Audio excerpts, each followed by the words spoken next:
그래서 이제 여러분 이제 73쪽 아래에 보시면 가로 2번에 포트폴리오의 의의다라고 나오는데 또 역시 저를 보셔야 되겠죠. 뭐 쓰여져 있는 문장 현혹하는 문장일 뿐이죠. 근데 우리가 지금까지 살아오시면서 한 번쯤은 포트폴리오란 말을 들어보신 경험이 있으실 거예요. 근데 포트폴리오가 뭐냐고 여쭤보면 다들 이런 말씀을 하시죠. 네, 분산 투자입니다. 계란은 한 바구니에 담지 말라고 하는 겁니다. 자, 여기서 질문 들어갑니다. 계란을 갖고 이동하다가 넘어져서 깨져가지고 부모님께 혼났던 적이 있으신가요? 있어요? 어릴 때 계란을 갖고 이동하다가 있어요? 근데 제 기억, 저도 있어요. 근데 제 기억으로 계란 5개 지푸라기 알아요? 지푸라기에 계란 5개 끼워가지고 갖고 다녔어요. 제 기억, 제 어릴 때. 근데 저는 대전에서 태어나기만 했지 서울의 톡박이나 마찬가지거든요. 근데 서울 살았음에도 불구하고 그런 게 있었어요. 근데 그 계란을 언제 구경할 수 있었냐면 할아버지 오셨을 때 할아버지만 대접받을 수 있는 게 계란이었어요.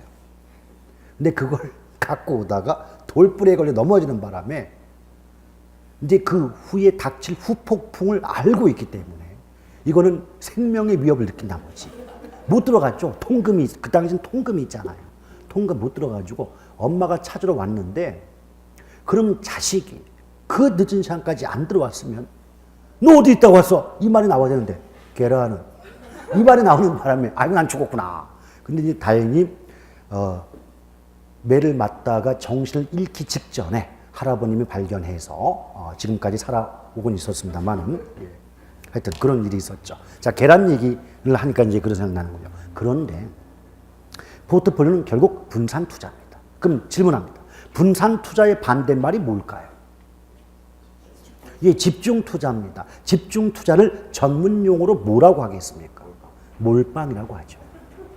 올인이라고도 하지 않습니까? 그렇죠? 근데 이 몰빵, 집중 투자하면 잘하면 대박이지만 잘못하면 쪽박이 되는 거 아시죠?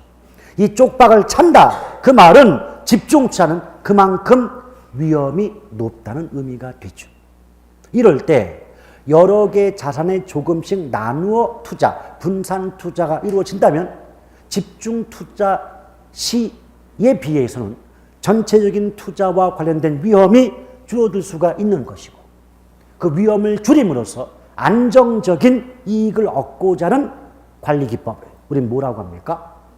분산 투자, 포트폴리오다. 그래서 그냥 포트폴리오를 우리말로 하면 분산 투자함으로써 투자와 관련된 위험을 줄이고자 하는 어떤 자산 관리 기법이다. 이 정도 말면 되거든요. 그것도 싫으면 그냥 분산 투자. 목적은 절대 조심할 것. 분산 투자의 목적은 수익을 높이는 데 있는 것이 아니라 위험을 줄이는 데 그 목적이 있다는 겁니다. Understand? 그런데요. 우리 개론은 고급진 과목이라 하지 않았습니까? 이 간단한 말이 이렇게 나온다, 안 나온다? 안 나오겠죠. 그러면 시험에 나오는 교과서적 표현으로 한번 문장을 바꿔볼 테니까 그냥 차분하게 저놈 또 시작했구나 이 생각하면서 한번 그냥 들어보세요. 자, 분산 투자 또는 포트폴리오란 집중 투자로 인한 장래의 불확실성을 여러 개의 자산에 분산하여 투자함으로써 제거 감소시켜 안정된 결합 편익을 얻고자 하는 자산관리 기법을 의미한다라고 출제합니다. 오케이? 근데 여러분, 우리 아까 처음에 위험 얘기할 때 우리의 미래가 불확실하다 보니까 예상한 결과와 실제 발생한 결과가 일치하지 않을 때 위험이다라고 했던 기억 나죠? 또 하나 문제를 풀 때 요령은 다른 말이 없어도 장래의 불확실성 또는 미래가 불확실하다 이 말만 나와도 이미 그 말의 의미는 위험을 뜻한다라고 해석하시길 바랍니다. 지금 제가 뭐랬죠? 집중 투자로 인한 장래의 불확실성 그랬잖아요. 이것을 분산하여 투자함으로써 제거 감소시킨다는 말은 결국 집중 투자로 인한 위험을 분산 투자를 통해서 제거 감소시킨다는 말과 같은 표현이 아닙니까? 오케이? 그러므로 분산 투자 포트폴리오의 목적은 위험을 줄이는 데 있는 것이지 수익을 높이는 데 있는 것이 아닌 겁니다. 그러나 현실적으로 투자에 관련된 위험을 줄이게 되면 희한하게도 목적은 그것이 아니었음에도 불구하고 수익도 높아지는 게 일반적입니다. 그러나 원래 목적과 결과를 혼동하는 건 아닌 거죠. 절대 목적 자체는 수익을 높이는 데 있는 게 아니라 위험을 줄이는 데 있는 거지만 결과적으로 효율적인 포트폴리오를 구성하게 되면 효율적인 분산 투자가 이루어지게 되면 당연히 위험은 줄어들면서 수익도 함께 높아지는 경향을 보일 뿐인 거지 목적은 아니라는 겁니다. 이해가시겠습니까? 그런데 위험에는 체계적 위험과 비체계적 위험이라는 것이 있습니다. 요거 한번 해석해 볼까요? 자, 위험에 체계적 위험과 비체계적 위험이 있다고 우리가 말을 하는데요. 그럼 생각해 보시죠. 요것도 뒤에서 앞으로 수식을 한번 해볼까요? 위험이 체계적이다라는 것이죠. 위험이 체계적이다. 우리가 일상에서 무엇인가 체계적이다 이렇게 말을 쓴다면 굉장히 꼼꼼하고 질서가 있고 규칙적이고 이런 경우에 왜 체계적이다 이런 말 쓰지 않습니까? 그렇죠? 그러면 그림을 그려보시기 전에 위험이 꼼꼼하다면 빠져나갈 구멍이 있을까요? 위험이 꼼꼼하다, 체계적이라면 빠져나갈 구멍이 없겠죠. 그럼 투자자 입장에선 피할 수 있기 없기. 그래서 체계적 위험은 시장 상황과 관련된 위험으로서 그 어떤 투자자도 피할 수 없는 위험을 뭐라고 말한다? 체계적 위험이다. 예컨대 이걸 그물에 비유하면 물고기를 잡는 그물 아시죠? 그물에 비유하면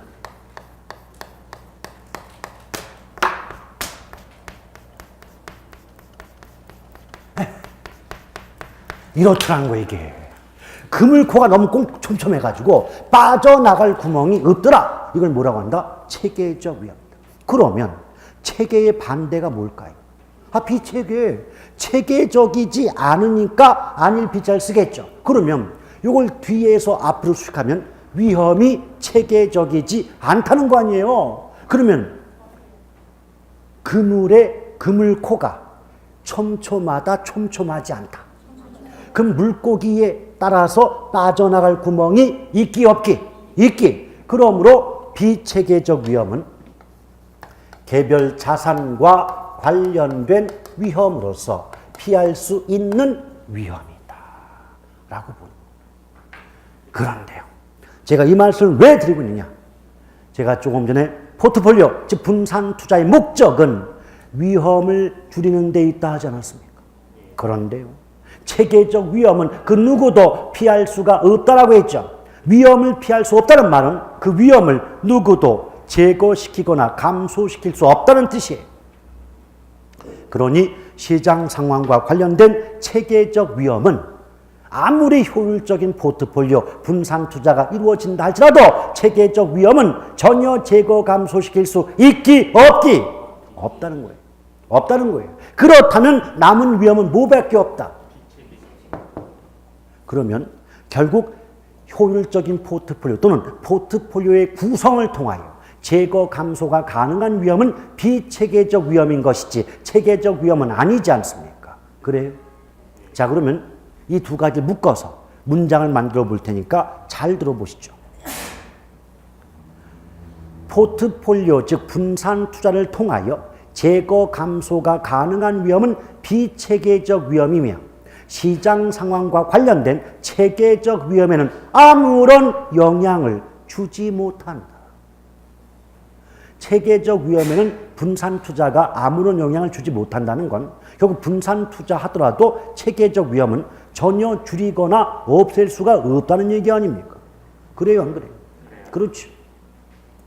그럼 이런 문장 가능합니까? 다음 서술된 내용 중 잘못된 것을 고르셔 해놓고 효율적인 포트폴리오의 구성을 통하여 투자와 관련된 모든 위험을 줄일 수 있다. OX. 왜? 왜 틀렸죠? 그렇지. 모든 위험이라면 그 속에는 비체계적 위험뿐 아니라 체계적 위험까지 포함된 그런 지문이 되는 거 아니에요. 그런데 그런 문장을 별 생각 없이 그냥 읽게 되면 아니 그럴듯하지 않습니까? 그래, 위험 줄이는 방법 맞네. 이러면서 넘어가지 않겠습니까? 그리고 나중에 해설치 보면 내가 눈이 뭐가 씌었구나. 이러고 있는 거예요. 아시겠어요? 그게요, 과거에는 틀린 거 고르라면 아예 처음 끝까지 다 틀리는 지문을 내줬다고. 그러니까 수험이 그냥 보면서 이건 다 틀렸네. 찍는다고. 지금은 틀린 거 고르라면 100%라고 본다면 96%는 맞는데 나머지 꼴랑 4% 틀린 말 써놓고 틀린 거 골라봐 이런단 말이에요. 그럼 어설프게 대충 공부했다가는 이것도 맞는 것 같고 저것도 맞는 것처럼 보이니 답을 고를 수가 없게 되는 거 아닙니까? 그러니 제발 하나를 하더라도 완벽하고 정확하게 공부를 하십시오. 그렇지 않으면 대비가 안 돼요. 대응이 안 돼요. 오케이? 그리고 그런 대비 대응이 가능하게 하려면 그가 이거 대충 공부해서 되겠습니까? 아니란 말이지. 그러니 고통이 없는 학습은요, 그거 학습도 아니요, 그거. 그냥 와서 공부 합리하고 있는 것이지. 어차피 고통 겪을 바에 빨리 끝장내시자고요. 저는 내년에도 여러분을 여기 학원에서 보고 싶은 마음이 전혀 없습니다. 물론 여러분도 그러하시겠죠. 너무 심각하게 고개를 끄덕이시네. 됐어요? 이렇게 나와요.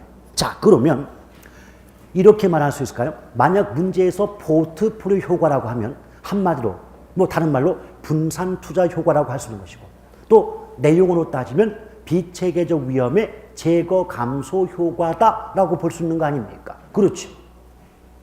그런데 얼마만큼 그 비체계적 위험의 제거 감소 효과가 큰지, 즉 포트폴리오 효과가 또는 분산 투자 효과가 큰지 작은지를 구하는 값을 상관계수라고 말합니다. 상관계수.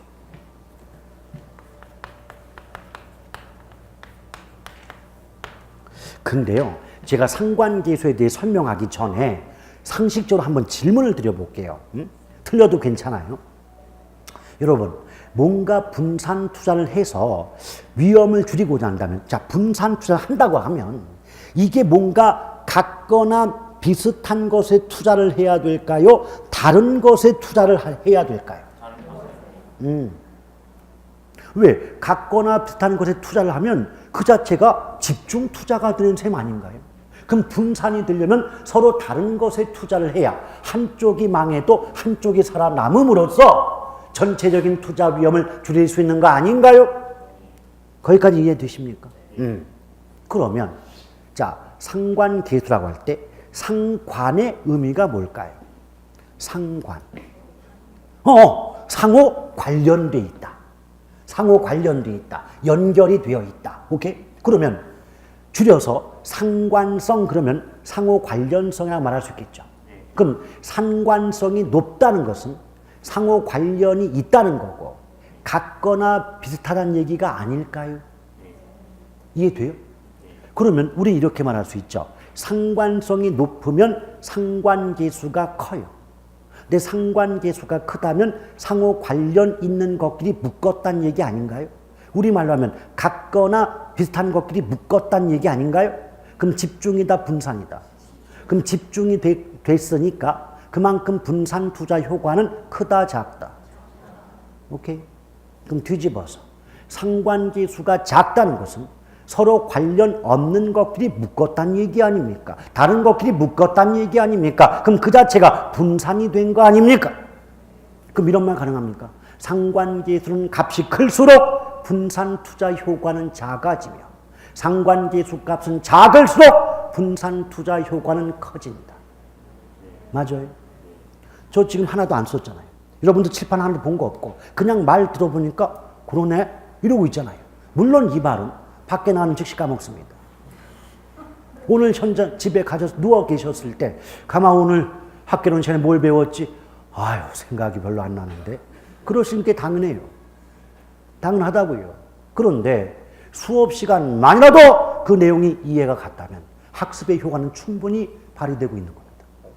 그리고 이제 주말 같은 때를 이용해서 반복하고 복습하다 보면 어느 순간에 나도 모르게 쌓입니다. 그 쌓인 걸 바탕으로 문제를 나중에 풀어보세요. 우와, 신세계가 열립니다. 어떻게? 그 앞에서 맨날 했던 말이 다 있네 하면서 찍는 거예요. 아시겠어요? 그게 될 때까지는 저도 힘들어야 되겠지만 여러분도 엄청난 고통을 겪어야 돼요. 그래서 중간에 도저히 힘들겠습니다. 그러면 갈아타세요. 다른 수업 들으세요.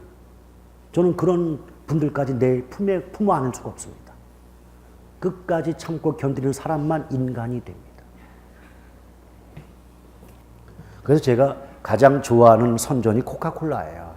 곰들 나오지 않습니까? 제가 제일 좋아하는 은행도 하나은행입니다. 하나은행 마스코트가 백곰이에요. 그렇죠? 제 별명도 우루사고. 형이 이제 쌍둥이 형이니까 복합우루사 별명입니다. 그리고 조카가 이제 푸예요. 그럼 형수가 곰순이겠죠. 그런데 자, 그럼 일단 기본적 의미는 이해가 갔었을 겁니다. 근데 상관계수는 값을 따지면 마이너스 1에서 플러스 1 사이의 값을 갖는다고 말합니다. 그러면 여러분 상식적으로요. 플러스 값과 마이너스 값을 비교해 본다면 어느 쪽이 값이 작은 거죠? 마이너스가 값이 작잖아요. 그럼 상관계수가 마이너스 값, 음의 값을 갖는다 또는 마이너스 1에 가깝다 이 말은 상관계수 값이 작다는 거죠. 그럼 상관계수 값이 작다는 건 상관성, 상호 관련 없는 것끼리 묶었다는 뜻이니까 분산 투자 효과가 크다 작다. 이해가시겠어요? 그거라고 이게 개념이. 그러면 이런 말 가능합니까? 제가 볼게요. 자, 문장을 만들 때 상관계수가 작을수록 이 말이나 상관계수가 음의 값을 가질수록 이 말이나 또는 상관계수가 마이너스 1에 가까울수록 이 말은 같은 말 아니에요? 그렇잖아요.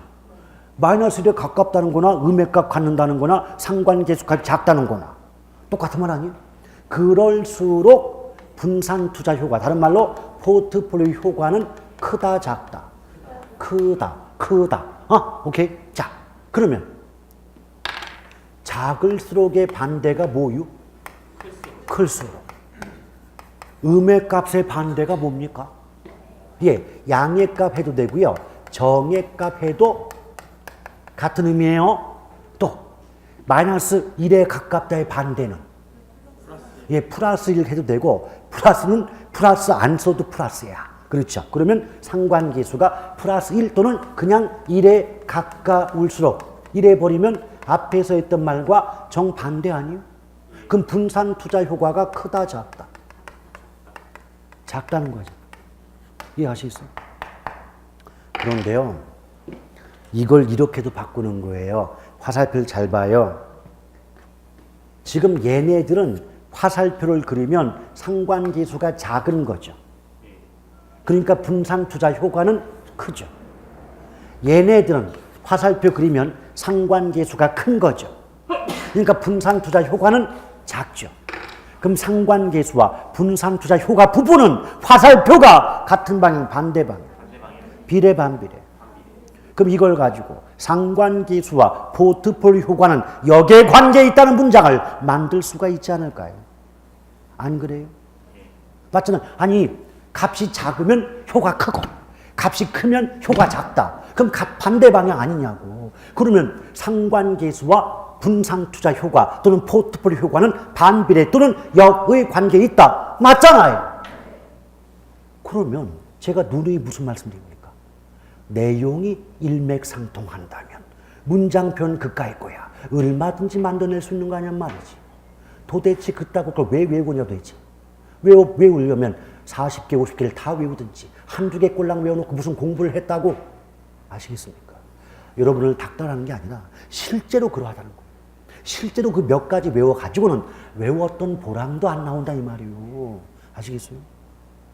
얘보다 더 어려운 말이 세고 세슈. 내 기초라고 입을 다물고 있는 것 뿐이지. 근데 내가 일부러 여러분에게 어려운 말을 드리고자 하는 게 아니라 나중에 교과서 읽어보시고 문제 풀어보세요. 전부 나왔던 문장만 내 입에서 나오는 것이요. 아시겠어요? 그럼 이런 문장들이 보고 기겁을 하거나 허걱 멘붕이 온다면 현장 가서 기출문제를 접했을 때 집단 멘붕이 발생하여 3년, 4년 동안 또 공부한다는 말이 되는 겁니다. 아시겠어요? 여러분 기출지문 나중에 봐요. 그거 녹록하지 않아요. 만만하지 않습니다. 그런데 그래서 어려운 표현 이 수업을 듣고 계신 분들은 그때 가면 맨날 들었던 말 나오니까 어렵지가 않은 거야. 근데 지금은 쉽고 재밌는 수업을 들어서 너무 좋다고 할 그분들이 나중에 그 표현을 듣는 순간에 멘붕이 와요. 그때 가서. 이게 수업의 차이예요. 그러니까 이런 것도 어떤 수업도 장단점이 있어요.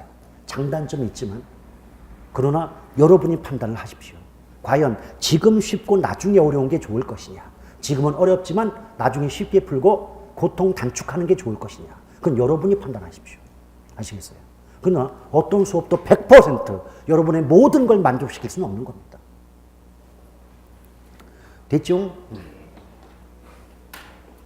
그러니까 저 지금 73쪽 맨 아래 의했고 그 다음에 뒷장 넘겨서 가로 3번 포트폴리오 위험에서 가로 1번 체계적 위험, 가로 2번 비체계적 위험 끝냈잖아요. 안 그래요? 했잖아요. 그런데 오히려 교재에도 없는 상관계수까지 설명 끝내지 않았냐고. 여기 교재에 상관계수 없지 않냐고. 오케이? 교재 안 봤으면 효율적 전선과 무차별 곡선까지 할 뻔했네. 그런 게 있어요. 그러니까 얼마나 기초소에 빠진 게 많은가를 나중에 기본서 받아보고 학을 띄지나 마세요. 아니 근데요. 이렇게 여러분들 똑같아. 매년 볼 때마다 이 눈빛들이 매년 저는 똑같은 눈빛을 요맘때면 대하거든요. 이런 분들이 한 7, 8월 되잖아요. 아주 교만해져가지고 뭐 이 정도야 하면서 까매하게 풀고 있어요. 누구라도. 오케이? 무슨 학력이고 뭐 학벌이고 무슨 머리고 다 필요 없는 거예요. 그것이 지속이 되고 반복이 되고 그래서 내가 또 고통을 겪고 노력을 한친다면 다들 되는 겁니다. 다들. 나중에는 이거 맨날 했던 거 하면서 푸는 거예요. 이게. 자기도 모르게. 그 경지까지 가면은 그때부터 동방불패예요. 뭐 이거 그런 어려운 거 없죠. 자, 그러면 이제 포트폴리오는 뭐 기초소가 요 정도에서 끝났으니까 요 정도에서 마무리 짓고 이런 또 화폐의 시간 가치가 또 나오네요. 또 이게 뭐냐?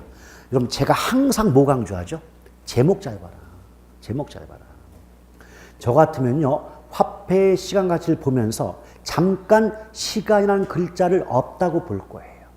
그럼 화폐 가치 아닌가요? 돈 가치 아닌가요?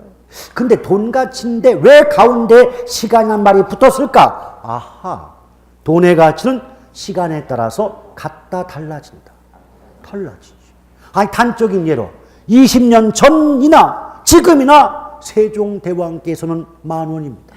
배추입니다. 그러나 20년 전에 세종대왕의 값어치는 지금과는 비교할 상황이 아닌 것이죠. 20년 전에 돈 10,000원이면 그래도 좀 마음 한구석 좀 뿌듯하고 어디 가서는 좀 하나도 뭔가 좀 챙기자 이럴 정도는 지금 10,000원 갖고 시장 가봐요. 떡볶이 몇 개만 없어. 그렇잖아요. 제가 떡볶이를 좋아해가지고 떡볶이하고 근데 분식이요. 이게 돈 아낀다고 분식을 먹잖아요. 이게 더 드네. 그렇죠. 그냥 단가는 뭐 2,000원, 3,000원인데 순대 하나 시키고 뭐 오뎅에다 떡볶이 어느 순간에 6, 7,000원 돼요. 그 항상 먹으면서 후회를 하죠 우리는. 이럴 바엔 차라리 밥이나 먹지. 이게 정확하게 반찬에다가 밥 먹. 내가 이게 무슨 짓이냐? 그러면서 또 조금 전에 또 그걸 가지고 먹어요 또. 그렇죠? 그러니까 그 분식집 이렇게 하는 분들도 먹고 사는 거 아니겠습니까? 예. 그렇죠. 근데 오늘 저기 여기 뭐죠? 그걸 무릎 담요? 무릎 담요만 살려고 하는데 회매 봤는데 야, 그거 뭐 4년 전하고 또 다르네요. 4년 전에 요 근처에 제가 왔었는데 왜냐면 내가 여기 온 게 벌써 여기 랜드프로 소속된 게 지금 4년, 5년 차니까 당연히. 근데 그때는 무릎 담요 좋았고 그러니까 품질도 좋았고 그 다음에 넓이도 넓었고 그리고 4,000원, 5,000원 했어요. 오늘 가보니까요 세상에 더럽게 얇아. 이건 무릎 담요에 어떤 의미도 없는 얇은 거 그리고 면적도 되게 좁아가지고 겨우 감싸지도 못하는 그런 걸 6,000원을 받아요. 그리고 조금 쓸만하다 싶으면 12,000원. 아니, 무릎담요 가지고 누가 10,000원을 넘게 줘요. 그래서, 야, 이만큼 참 물가가 많이 올랐구나. 돈 가치가 많이 떨어졌구나. 생각이 들죠? 그래서 배우는 게 화폐의 시간 가치입니다. 근데 여러분, 우리가 왜 돈 가치를 따질 수밖에 없느냐? 이유가 있습니다. 생각해 보시죠. 투자를 통해서 수익이 발생하는 시점은 언제나 일정 기간 후 미래인 거 아시죠? 그럼 그냥 압축하면 수익의 발생 시점은 미래입니다. 근데 투자 시점은 언제나 현재입니다. 그러면 현재의 투자 금액이 갖는 돈 값어치와 1년 후, 2년 후 미래의 수익이 갖는 돈 값어치가 과연 같을까요? 다를까요? 다르겠지. 그렇다면 이런 경우 있지 않을까? 한번 들어보세요. 자, 요 말을 하기 전에 우리 아까 물가가 올라가면 돈 가치는 떨어진다는 거 배워보셨죠? 요거를 접목시켜서 만약에 지금 현재 곰돌이가 1억을 투자하면 1년 후에 1억 500을 벌 수가 있대요. 그러면 금액만 가지고 본다면 1년 동안에 500을 버는 거 맞죠? 오케이? 그런데 그 1년 동안에 예상하지 못했던 인플레이션, 물가가 크게 올라가게 된다면 물가가 크게 올라갈수록 돈 가치는 크게 떨어질 거 아니겠습니까? 그랬더니 그것도 물론 계산이 필요한 과정이지만 말로 먼저 해버리면 그러면 그 1년 동안에 예상한 것보다 물가가 높게 올라간다면 1년 후 1억 500의 돈 값어치가 돈 가치를 따지면 현재의 1억보다 낮을 수도 있지 않느냐. 이해하시겠어요? 그렇다면 금액만을 비교해보면 마치 1년 동안에 500의 수익을 얻는 것처럼 보였지만 돈 가치를 따진다면 오히려 손해를 볼 수도 있는 것 아니냐. 그렇다면 정확한 올바른 투자 타당성, 투자 타당성이란 말은 내가 과연 투자했을 때 남는 떡고물이 얼마나 되는가, 그래서 이익이 되는가 안 되는가를 비교하는 겁니다. 아시겠죠? 그러면 정확한 투자 타당성을 분석하기 위해서는 금액만을 비교할 것이 아니라 돈 가치를 따질 필요가 있는 것 아니냐. 이해하시겠어요? 그럼 이 부분을 묶어서 예쁘게 문장을 만들어 본다면 수익의 발생 시점과 투자 시점이 상이 다르므로 정확한 투자 타당성을 분석하기 위해서는 화폐의 시간 가치를 고려할 필요가 있다. 맞습니까? 그걸 듣고 보면 당연한 얘기라는 것을. 근데 제가 여러분에게 하나 그냥 우스갯소리 물어볼게요. 만약 누군가가 여러분한테 지금 20만 원을 주는 것과 1년 후에 30만 원을 주는 것 중에 선택하라고 한다면 여러분들은 단연코 무엇을 선택하실까요? 지금 20만 원 선택한 분과 1년 후 30만 원을 선택한 의견으로 나뉘어졌습니다. 근데 이것은 이제 현실적인 거 말고 이론적으로 따지면 지금 20만 원을 선택합니다. 이론적으로. 근데 왜 이거를 이제 이론적 학문의 관점을 보면 유동성 선호라고 하거든요. 왜냐?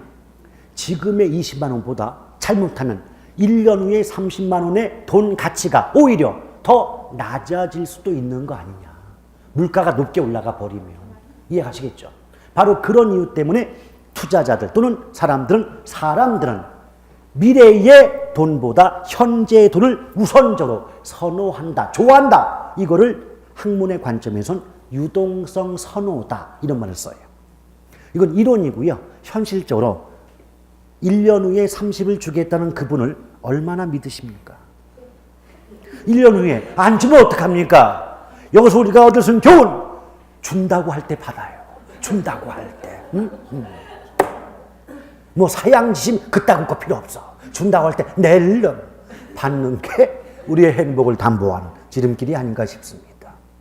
근데 그게요, 쇠퇴가 바뀌었잖아요. 예전 같으면 한 3번 정도 사양하는 게 기본 미덕이었는데 지금 사양하면 안 주지 않습니까? 줄 때 받고 고마움을 느끼면 더 상대만 잘하면 되는 거 아닙니까? 아시겠죠? 바꾸세요. 옛날에 뭐 측은지심이다, 수호지심이다, 사양지심이다 해가지고 나오죠. 이게 어디에 나왔습니까? 사단지설, 맹자, 인의 예지, 공자, 윤리, 동양철학 없어요? 안 배웠습니까? 이런 맹자의 사단지설. 그렇군요. 물론 이것은 시험에 나오지 않습니다. 어쨌든 요게 중요한 게 아니고, 그럼 돈 가치를 따지면요, 돈이요 크게 현재의 돈 값어치와 미래의 돈 값어치로 나눠집니다. 근데 이때 현재 가치를 줄이면 현가라고 말을 하고요, 미래 가치를 줄이면 내가라고 말하죠. 왜 리을이 니은 되는지는 아시죠? 무슨 법칙? 두음 법칙 때문에. 그래서 개론은 종합과학이에요. 자, 그런데 이때 그러니까 현가와 내가를 구분할 때 이런 경우 있어요. 여러분 어떤 보험 설계사 분이 여러분 찾아와서 선생님 어떤 보험을 설명할 때 선생님 이 보험에 가입하시면 3년 후에 1억을 타실 수 있어요 라고 설명을 하더래요. 그럼 대부분의 사람들이 어떤 생각하냐면 3년 후에 1억? 그러면 3년 후에 1억이 지금은 가치를 따지면 얼마쯤 될까? 궁금할 때가 있다는 거죠. 그럼 생각해 보세요. 3년 후에 1억이 현재의 가치로 만들면 얼마쯤 될까 궁금할 때가 있죠. 근데 벌써 문장 속에 무슨 후자가 붙었다면 이건 시점상 과거, 현재, 미래 중에 어디에 해당됩니까? 미래죠. 그럼 이 후자가 붙은 그 순간 이때 1억은 3년 후라는 미래의 돈 값어치 맞죠? 오케이? 내가 알고 싶은 건 3년 후 미래의 돈 값어치를 알고 싶은 게 아니라 3년 후 1억의 미래 가치가 현재로 따지면 얼마의 돈 가치가 있는가가 궁금한 거 아닙니까? 이처럼 미래의 돈 가치를 현재의 돈 가치로 만드는 작업을 할인한다라고 하고, 할인할 때, 즉 현재 가치로 만들 때 이용하는 계수를 현가계수다라고 말합니다. 아시겠어요? 그리고 또 하나 요령, 앞으로 나중에 이 교과 기본서 받아보세요. 투자론 뒤쪽에 가면 할인이란 말이 그렇게 많이 나와. 할인. 그리고 금융론에도 할인자 많이 나오는데 어느 파트를 막론하고 할인! 요 말이 나오면 일단 문장 속에는 이 말이 나와야 돼요. 현재 가치란 말이 나와야 돼. 왜? 할인의 의미가 뭐니까? 미래 가치를 현재 가치로 만드는 작업을 뭐 한다? 할인한다. 현재 가치로 만드는 걸 할인한다라는 말로 쓰기 때문에 만약에 문장 속에 할인자가 딱 버티고 있는데 뒤에 읽어보니까 현재 가치가 없고 미래 가치란 말이 들어가 있었다면 걔는 해석할 필요도 없이 틀렸던 겁니다. 아시겠어요? 그런 게 어떻게 보면 원리 하나를 알므로써 문제를 너무 쉽게 푸는 거예요. 왜? 많은 분들은 문장이 석줄이면 석줄을 다 읽으면서 무슨 뜻인가 해석하려고 한다고. 오케이? 근데 우리한테 배웠던 분들은 가만히 있어. 할인자가 나와. 미래 가치는 X. 해석할 것도 없다고. 할인 나왔네? 근데 현재 가치가 있었는데 미래자가 있네? X! 해놓고 곧바로 다음 분 넘어가는 거죠. 오케이?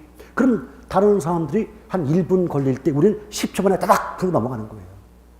그게 이제 반복이 되면 시간을 아껴서 민법의 긴 문장을 해석할 여유를 갖게 되는 거고. 그 민법대로는 골고루 점수 얻어가지고 합격하게 되는 거 아니겠어요? 응? 오케이? 그 경지에 가야 된다는 거. 오케이. 그럼 예측해요. 그러면은 이것이 현가계수면 요 반대가 내가계수인가? 라고 예측할 수 있잖아요. 그럼 반대가 뭐죠? 자, 미래 가치를 현재 가치로 만든다. 이 말을 뒤집어 말하면 현재 돈 가치를 미래의 돈 가치로 만든다는 말을 쓸 거 아닙니까? 맞아요. 자, 그럼 볼까요? 아, 그래. 그러면 내가 현재 1억이 있어. 근데 그 1억을 예컨대 10%의 이자율로 3년간 은행에 묶어 놓았다면 3년 후 내가 탈 수 있는 금액이 얼마쯤 될까 궁금할 때가 있죠. 오케이? 근데 이 가운데 말은 사실 나중에 문장 해석할 때 보면 쓰잘데기 없는 거예요. 왜? 이건 일종의 상황을 설명하는 형용사 구에 불과하고 내가 핵심적인로 평가할 부분이 아니거든요. 어쨌든 그 나중에 하고 봐요. 핵심은 이거죠. 현재 1억이면 이건 현재 가치잖아요. 근데 내가 알고 싶은 건 언제의 가치다. 3년 후 미래의 가치가 얼마인지 알고 싶은 거 아니에요. 그렇죠? 그럼 이 문장 자체가 결국은 현재의 돈 가치를 미래의 돈 가치로 만드는 것 아니겠습니까? 그러면 가만히 있어보자. 앞에서 미래 가치를 현재 가치로 만드는 걸 할인한다고 했다면 뒤에서 현재 가치를 미래 가치로 만드는 건 할인한다의 반대말이 나와야 되는 거 아니에요? 그럼 할인의 반대말이 뭘까요? 할증, 심야 할증. 디스카운트의 반대가 할증 아니요? 저는 어려운 거 물어보지 않아요. 제발 좀. 기초니까 제가 요 정도 하고 넘어가요. 내 3, 4월에 이런 질문을 했는데 갑자기 뭐더라? 이러고 있으면 불곰이 어떻게 바뀌는지를 저는 보실 겁니다. 아시겠죠? 그럼 요거는 할인의 반대 맞죠? 그럼 할증한다. 그런데 웃긴 건 뭐냐면 우리 시험에 할인한다는 말은 그렇게 잘 나오는데 할증한다는 말은 안 나와요. 몰라도 된단 말이에요. 근데 구조를 기억할 때는 어차피 할인의 반대가 뭐다? 할증이다. understand? 그럼 보세요. 이때 현재 가치를 구하는 현가계수의 종류를 기억해야 돼요. 종류를 기억하면 일시불의 현가계수. 물론 늘려서 현재 가치 계수라고 해도 상관없겠고, 그 다음 연금의 현가계수, 그리고 저당 상수. 이렇게 세 가지는요, 현재 가치를 구할 때 이용하는 계수예요. 근데 생각해봐요. 이게 웃긴 게 일시불과 연금, 요 개념은 나중에 설명할 건데 일단 얘네들은 공통적으로 현재 가치란 말이 붙어 있잖아요. 그럼 이걸 딱 이 제목이 나오니까 다른 말이 없어도 얘네들은 현재 가치를 구할 때 이용하는 계수야. 금방 파악이 되죠. 근데 저당 상수에는 일단 명칭 속에 현가란 말 자체가 없잖아요. 그래서 기출문제 보면 저당 상수는 분명히 현재 가치를 구할 때 이용하는 계수임에도 불구하고 저당 상수를 이용하여 미래 가치를 구할 수 있다. 이렇게 만들어가지고 틀리는 문장이 꽤 많았다는 얘기입니다. 오케이? 그런데 그런 문제는 최소한 내용을 몰라도 일시불 연금의 현가계수 저당 상수는 현재 가치 구할 때 이용해 종류만 외워놨어도 그런 문제 틀릴 수는 없는 거 아닙니까? 안 그래요? 그러니까 이게 항상 저는 안타까운 거야. 조금만 더 하면 그게 고통이 단축되고 1년 만에 끝낼 수 있는 분들이 조금 그때를 약간 뭐라고 할까? 뭐라고 하죠? 약간 게을리했다고 할까? 약간 좀 긴장이 좀 완화됐다고 할까? 그 틈을 노려가지고 그 한 끗 발로 열받는 것보다는 어때? 되게 힘든 상황이 또 연속이 되잖아요. 그러니까 옆에 지켜보면 조금 한 번만 더 하면 될 것 같아. 그걸 안 해가지고 말이지. 옆에서 함께 죽겠어요 진짜. 그러면 반대로 미래가치를 구하는 계수는 일시불의 내가계수, 물론 늘려서 미래가치계수. 그럼 연금의 내가계수도 있겠죠.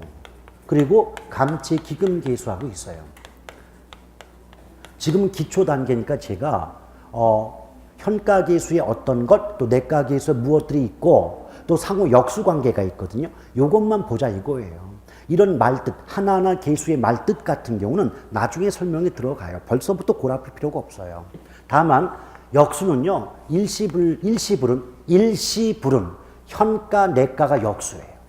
조심할 건 연금은 현가, 내가가 역수가 아니에요. 그래서 연금 현가와 역수는 저당 상수고 연금 내가와 역수는 감채기금계수다라고 보시면 돼요.